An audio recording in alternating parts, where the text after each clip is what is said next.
Olá, amigos e amigas! Estamos de volta para mais um vídeo da série Espiritismo e Libertação Animal, da qual nós, do MOVE, fazemos pequenos comentários e reflexões acerca das referências do nosso catálogo de referências espíritas da literatura clássica acerca da ética animal espírita. Então, cada vídeo vai ter uma reflexão acerca de uma referência, sendo que nós temos mais de 200 referências nesse tema. Nosso catálogo está lá no nosso site www.eticaanimalespirita.org. Confere lá e também confere os outros vídeos aqui dessa série. Vários comentários interessantes a respeito dessas referências. A referência de hoje é uma referência que vem do livro Levantar e Seguir, pelo nosso querido Emmanuel, pela psicografia de Chico Xavier. Essa referência nos traz a seguinte frase: a natureza é o livro sublime da vida. Então, vale uma reflexão maravilhosa a respeito dessa frase.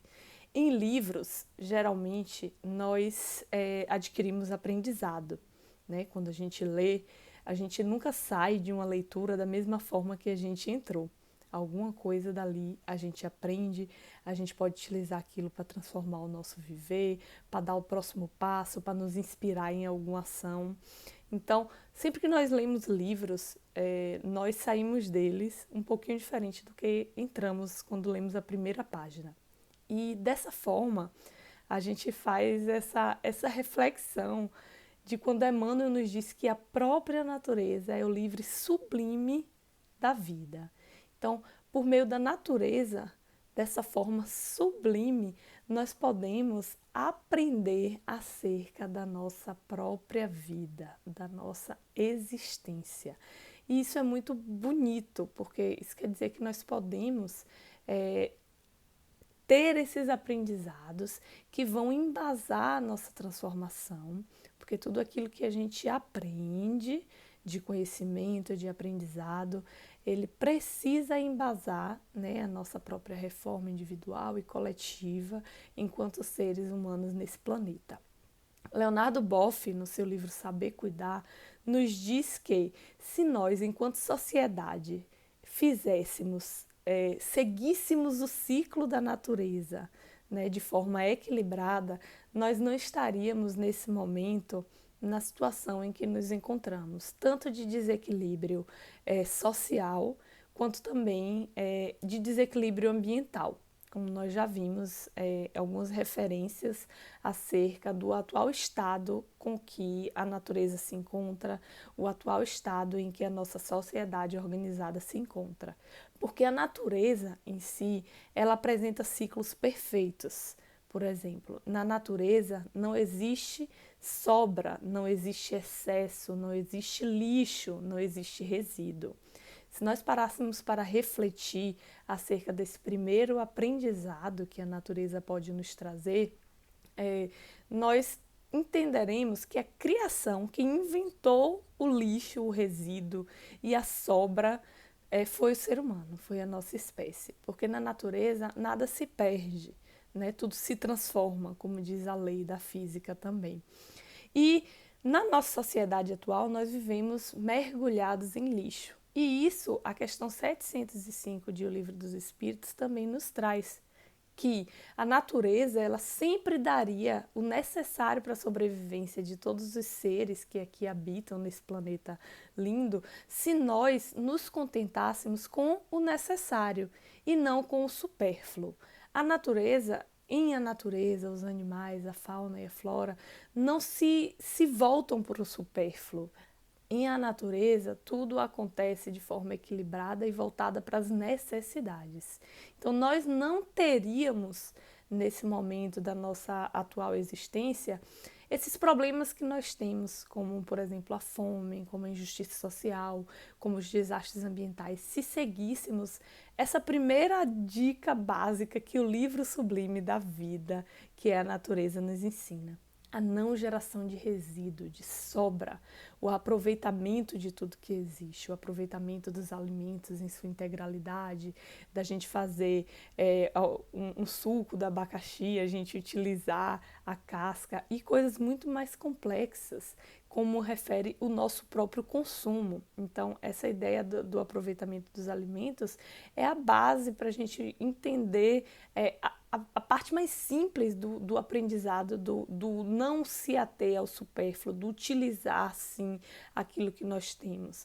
É base também para uma ideia de a gente reduzir o consumo, consumismo, né? Da gente se ater realmente ao necessário, porque se a gente parar para refletir, a base da maioria dos males da atual sociedade é o consumismo, né? Esse nosso consumismo desenfreado, no qual existe uma obsolescência programada das coisas, em que nada dura muito tempo, tudo tem um prazo de validade muito rápido, que nos impulsiona a comprar cada vez mais coisas que não precisamos, e isso faz com que vai gerando esses resíduos, vai aumentando o lucro das empresas a cada dia mais, que tem menos e menos preocupação com o meio ambiente. Então, podemos sim aprender com esse livro sublime. Além de a natureza não gerar esses resíduos, nós podemos aprender com a natureza, por exemplo, que não existe linearidade. Tudo é cíclico, né? Em a natureza, assim como na nossa existência natural, as coisas elas são cíclicas. Não existe linearidade, assim como não existe linearidade na nossa própria evolução. Nós subimos degraus, às vezes estacionamos um pouquinho, então nada é linear. Acredita-se na literatura espírita mesmo que o único espírito que aqui pisou, que evoluiu de forma linear e gradativa, foi Jesus Cristo, que é o nosso modelo e guia. Então nós podemos também aprender isso, a não linearidade das coisas, os altos e baixos da vida, entendermos, né, que nós passamos por percalços, que nós precisamos aprender, né, com esses altos e baixos da vida. Na natureza também não existe nada estático, tudo é movimento. Isso nos estimula a mover, como o próprio nome do Move diz, né? Vem se mover conosco, a não ficar estático. Não existe nada parado na natureza, tudo é um movimento lindo como um balé divino, onde as coisas tudo se encadeiam, nada é estático na natureza. Da mesma forma que nós sabemos que não há uma linearidade, de que tudo é cíclico, esse cíclico é em movimento constante. Não quer dizer que porque não é linear, que existem paradas. É um movimento constante de transformação, desses ciclos que acontecem diariamente, esse ciclo da vida. Então isso nos estimula a se movimentar, a se mover em prol de uma causa, assim como em a natureza, nada é estático, né? Além disso, apesar de nós termos esse conhecimento dessa renovação da natureza, como por exemplo agora na pandemia, nós vimos diversas reportagens dizendo como nós, seres humanos, nos trancamos em casa, como a natureza resplandeceu, mostrando essa capacidade regenerativa da natureza. Isso nós também podemos aprender com ela, como nós temos uma capacidade de regenerar-se após as quedas que o aprendizado constante vem nos trazer. Além de que, apesar do entendimento dessa capacidade de regeneração, a natureza ela também tem limites e nós podemos também aprender com ela esses limites. O limite do nosso próprio corpo, o limite da lei de trabalho que impõe o descanso para os nossos organismos e com isso entender que as nossas ações com a natureza e com os animais também precisam ter um limite. Porque nós às vezes tratamos a natureza como se fosse um repositório infinito, de onde a gente vai tirando e que nunca vai acabar. E a verdade é que não é assim. Nós já vimos agora mesmo pelo relatório do IPCC que várias causas, várias consequências desse aquecimento global já são irreversíveis. Então, os limites que nós podemos aprender com a natureza, para nós, seres humanos também, para a nossa existência, para os nossos atos do dia a dia, nós também precisamos entender que nós precisamos traçar os limites de nossa ação para com a natureza, porque ela é nossa irmã e, além de tudo, nós somos a natureza. Eu vim falando aqui o tempo todo nesse vídeo, a natureza, como se nós, seres humanos, não fôssemos a natureza. De certa forma, proposital, para que a gente possamos refletir nesse ponto, como o próprio Fritjof Capra fala nos textos dele, que tudo, a vida, ela é como uma teia. E nós, pertencentes dessa teia, dessa natureza, sim, do qual somos partes, somos apenas um fiozinho dessa teia. Então, nós não somos a razão pelo que tudo existe, como nós imaginamos, e que em a Gênese, Kardec nos diz que, inclusive, é o orgulho que nos faz acreditar que nós somos a razão para que tudo isso existe. Nós já passamos em um tempo da nossa existência acreditando que nós somos a razão de que o universo todo existe, de que só existe essa vida aqui na Terra. Então, nós sabemos que na casa do Pai há muitas moradas. Hoje, enquanto espíritas, sabemos que isso não é um fato, mas ainda nos comportamos como se fosse. Ainda nos comportamos como se tudo que existisse estivesse aqui para o nosso bel prazer, para a nossa satisfação pessoal. Como se nós não estivéssemos aqui com tudo que existe. Então, as coisas não estão para nós. Nós estamos com tudo, com a natureza, com os animais, com os vegetais, porque nós somos a natureza. Então, esse aprendizado sublime, nós fechamos os olhos diariamente. Nós não temos mais tempo de estar numa praia, nós não temos mais tempo de pisar o solo, de sentir a energia que advém da natureza. E essa questão de energia não é misticismo, não é viagens do jovem místico, como tem na internet às vezes alguns, é ciência espírita. No próprio livro de André Luiz, ele nos traz a informação que quando André Luiz e os instrutores quiseram aurir energias, eles foram para um campo aberto para aurir energias daquele campo. E por meio dessas energias, eles citam até os elementais, eles conseguem aurir energias para aquele trabalho de cura. Então, sim, nós precisamos desse contato com a natureza também para recuperar essas energias que nós perdemos no nosso ciclo do dia a dia, cheio de atividades, que nós não temos tempo desse aprendizado, desse livro sublime da vida. Então, vem somar com essa referência de Emmanuel no livro Levantar e Seguir, uma outra referência de Emmanuel, só que dessa vez do Consolador. Chico pergunta como devemos compreender a natureza. O que seria essa natureza que a gente tanto fala aqui? E Emmanuel responde, é muito semelhante a essa questão. A natureza é livro divino. Agora, olha que profundidade ele dá mais nessa questão, na questão 27, onde a mão de Deus escreveu a história de sua sabedoria. Nós podemos ver na natureza a sabedoria divina. Nós podemos atestar na natureza quanto Deus é grandioso e sábio, justo e bom, apenas observando a sua obra. E Emmanuel continua aqui, livro da vida que constitui a escala de progresso espiritual do homem.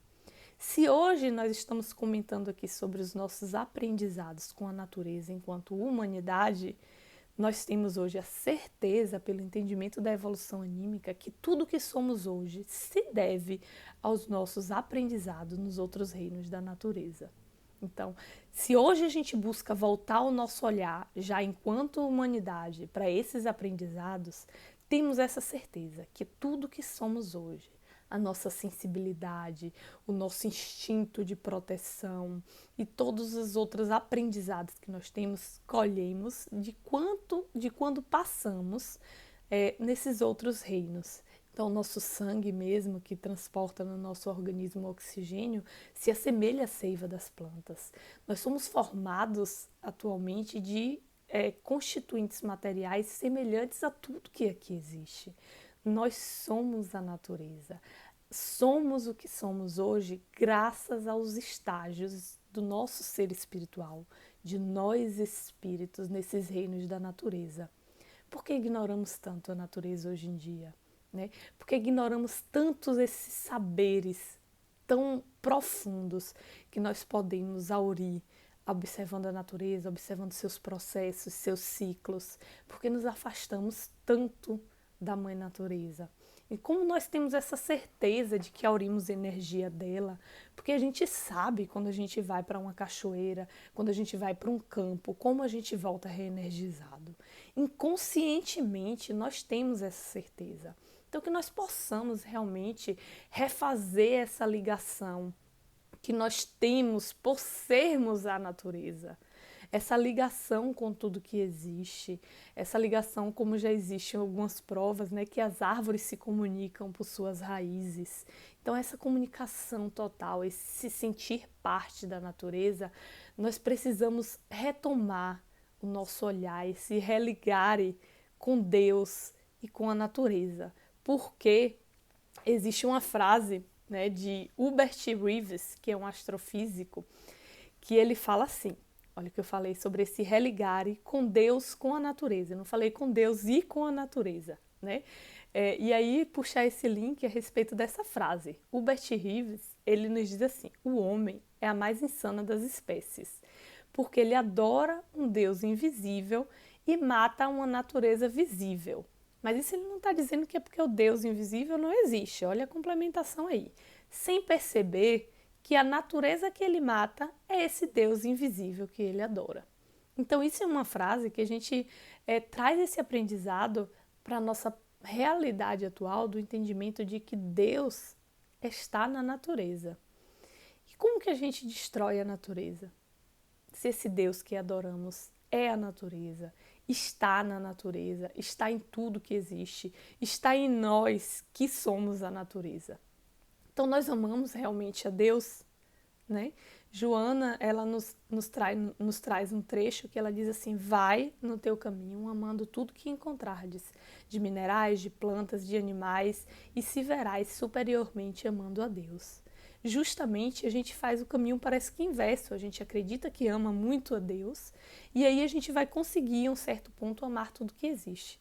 Mas Joana nos dá esse guia, é o contrário, irmãos. Vocês têm que amar tudo que existe, porque aí sim você se verá amando a Deus, aprendendo com esse livro sublime da vida, que é a natureza, que são os próprios aprendizados divinos. Porque por meio da obra a gente reconhece o artista, né? Por meio do aprendizado das leis divinas, reconhecemos a mão de quem criou. Por meio daquela obra de arte, se a gente vê um quadro de Picasso, a gente olha e elogia o artista e entende ali a sua arte. Quando a gente vê a natureza, nós precisaríamos venerá-la por entender que ali está a obra-prima de Deus. Aprender com ela, porque ali estão as leis divinas, as quais a gente busca tanto aprender e assimilar. Nesse mesmo sentido, a respeito das leis, da relação de Deus para com a natureza, outro físico chamado Leonard, um nome estrangeiro, Milodinow, que escreveu inclusive um livro com o físico... Esqueci agora. Eu lembro daqui no final da palestra. Ele falou assim, parece que não existe uma razão para explicar por que as leis da física existem e por que as coisas não acontecem aleatoriamente. Talvez essas leis que regem o universo sejam a definição de Deus. E olha que ele respondeu essa frase quando, em uma pergunta, ele foi questionado se ele acreditava em Deus. E ele dizia que sim, que ele acredita em um Deus. Porque existe aí na natureza essa lei de equilíbrio, que as coisas não acontecem aleatoriamente, né? E essas leis do equilíbrio são Deus. E é dessa forma que nós aprendemos as leis divinas, que nós sabemos que constam em nossa consciência e que nós precisamos acordá-las. Nesse aprendizado com a natureza, nesse nosso aprendizado de dia a dia realmente com a natureza. E eu queria deixar aqui no finalzinho do vídeo uma música que chama Ouço Deus, de Vansan. E ela fala justamente esse ouvir Deus na natureza. E ele fala assim, ó, ouço Deus no murmúrio das águas dos rios. Ouço Deus no furor de ciclone bravios. Ouço Deus no cantar matinais dos pardais. Ouço Deus no suspiro de pobres mortais. E aí ele continua falando onde ele ouve, onde ele vê Deus. Essa música é muito bonita e eu gostaria que vocês conhecessem. Ela chama Ouço Deus e é de Vansan.